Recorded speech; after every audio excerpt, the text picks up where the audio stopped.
So we're gonna open up with that. All right. Oh, I'm filming. Oh, so. you are? Well, we're gonna do it again then. Huh. Outtakes? Outtakes. Yeah. Do we have a milk crate for Mike to stand on? Hey guys, what's happening? Johnny Glock here. Listen, I put that 35-minute video up in hopes that I was going to be able to run my 40 grain auto match, the Federal, instead of burning through all my high velocity hunting 22 ammunition. If you didn't watch the video, I'm not going to explain it, but here is the G44 that I was working on. It's locked and loaded. So let's see how this works out.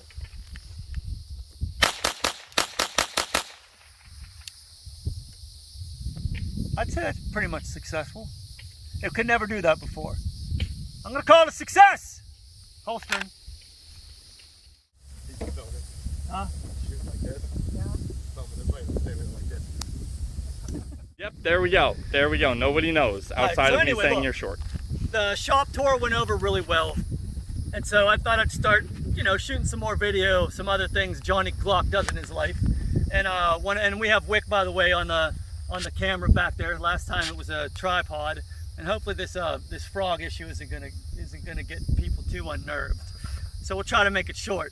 But basically, once a week I come out here, usually with Wick, with my son, a bunch of other guys, and we shoot, we train. I'll let Mike tell you a little bit about himself. Hey, how you doing? I'm Mike McGowan, co-founder of Veritas Training Academy. I'm a former platoon sniper in 101st Airborne. I worked for Sig Sauer in the range department, started their range department. I am an NRA certified instructor and a bunch of crap. And You teach gunfighting, that's the main thing. I teach gunfighting, right? So started basic, everybody's get the basic safety, but then it's just all about self-defense. It's all about gunfighting. That's what we do. So that's what I do. And then he goes and takes classes and from people that don't have names. Yep. And then comes back and reiterates it to us, and we have a good old time. So to the point, if you guys aren't getting training, you should probably think about it. Me to the reason we're really out here today, and that is, as a trigger designer, the fact that you have to stay in the reality of what really happens when you're firing a gun. And I don't care if you're at a competition, or it's defensive, or even if you're just pulling a bag out of the range. Now, the later of the guy is the guy I'm really talking about. The guy that just builds a trigger to just kind of take it out of the bag and, and just, it's a Glock. Okay, so this is not a precision. You're not doing 2-inch groups at 50 yards. It's not what it's designed for. I know a lot of us want to try to get it to that, but there is a, what do they call it? What's that saying? A means of withdrawal. What is that saying? When you've if you've spent more than you should have on a gun. A point of diminishing return. Wait, I don't know. That is like hypocritical talking right there. I know, I'm trying to be clever. The three of us have spent more money on guns than we have on the places we live. Well, when you see a Glock with the big... Where's he going with this? Are you talking about me? Okay, so a Glock with a Leopold 1x8 on top, you don't need it. But anyway, let's get to the point. So what we're here today is talk about pre-travel. And what I see a lot of younger builders or people that just get into it, they just get in a lot of trouble with pre-travel, because what they're trying to do is they're trying to shave the pre-travel down so much that what they do is they compromise the safety of the weapon. That is a big no-no. And that's one of the people have lost their ASS in this business because of that. And you got to get to a point where you're mature enough to realize that 1/16 of an inch, or not even 16, it's more like 64, 32nd, whatever. It's not going to make a difference in that trigger. And what I'm out here to do today is just trying to show you why it's not. And we're not going to shoot live because we're just not. We were going to try to outrun timers and all that kind of stuff, but I figured it'd just be an exercise. It's going to be the same thing. It's going to be the same time. It's going to be an exercise. It's just going to be an exercise to show you guys. So, because a lot of guys don't know this. A lot of guys don't come out of the holster. A lot of guys don't go to competitions, so they don't understand that, by the time the barrel goes horizontal in a lot of these situations, you ultimately have that pre-travel pulled out of the gun. Without a doubt. I don't care if it's full stock Glock pre-travel, it's coming out. the reason I personally pull a safe amount of pre-travel is because your finger lands on the trigger in my opinion, it lands in a more consistent, in a better place. A lot of times you'll reach for that trigger with the Glock. It's like, it hangs way out there that way. So if we get it in a nice position, so when you do drop onto that trigger, it's boom, it's right there, boom, it's right there. And I get it. You can learn your way through anything, but efficiency is the same reason. So if we're taking a lot of that inefficiency out of there in the front and the back of the gun to make you a more efficient shot, not to make you a faster shot per se, right? You know what I mean? Because that's only going to come through training. You're not going to get it through slices of pre-travel. So basically, we're all belted up today, but most of the time we're coming from retention, from appendix and stuff like that. But the reason I'm doing this is because it's a lot easier to demonstrate this. And Brandon, if you can get close to me here, I'm gonna actually, even though that was open, I am gonna check it. Here, let's show for the keyboard warriors. Okay, empty. So holster your keyboard. So basically, when you draw this weapon, and if in fact, I'm not going to go into scenarios. Basically, situationally, if you have to draw this weapon,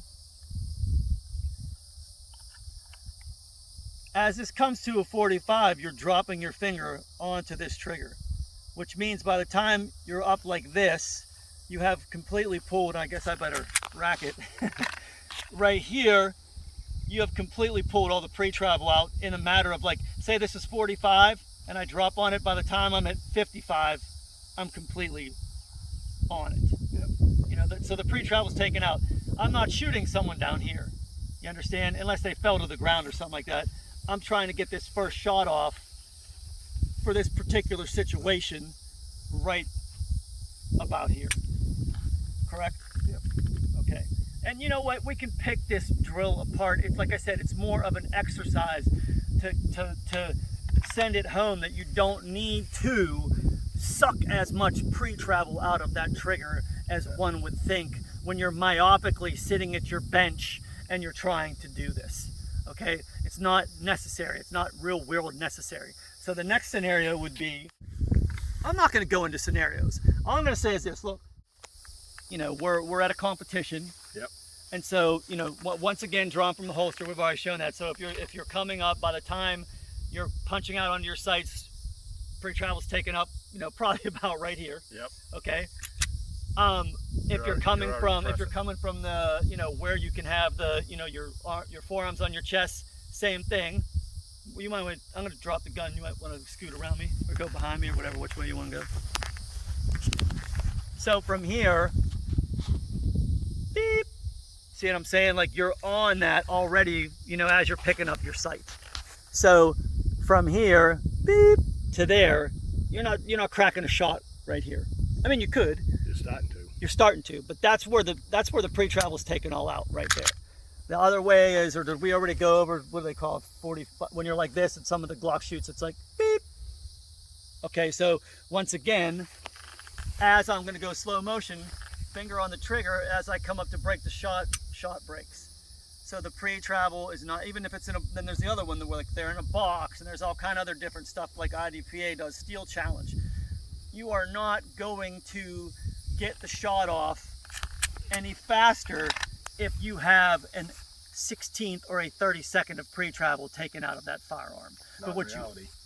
But what you are going to do is compromise the weapon. Right. You're going to more than likely be off the drop shelf, and you're going to compromise everyone's safety, yourself, anyone that could possibly be at the event. It's just not a mature, responsible, accountable thing to do.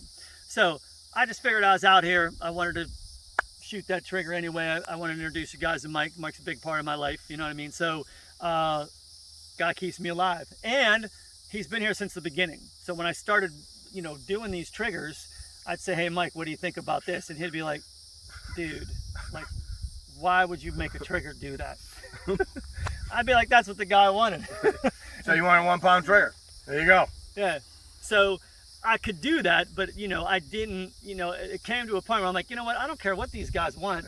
Why do you need a 3-ounce trigger? You know, I can build it, but you know, like, am I doing any service to someone by doing that? Because it's probably going to be more dangerous than not in certain hands. Now I know you get the guy that's like, oh, you know, like watch John Wick too many. Don't you want to film the other direction? Oh yeah.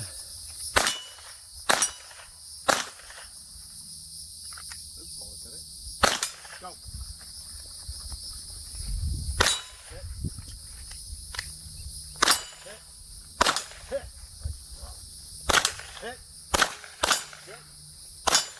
Nice. 2002. You know, I mean, you're always going to have that guy. You're always going to have that guy. But the guy you want to be is the safe guy. So with that, let's go get some shooting done. Let's do it. All right, man. Oh, God damn. Mike, we're in the middle of a training session. I know, but I got to clean up the brass. I don't want you guys to trip. Very clean. Like 5K. Nice. Shooter ready? Ready.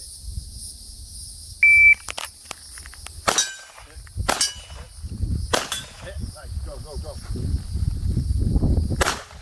Hit. Hit. Hit. Hit. Hit. 16.4. Fucking run. Shabby, man.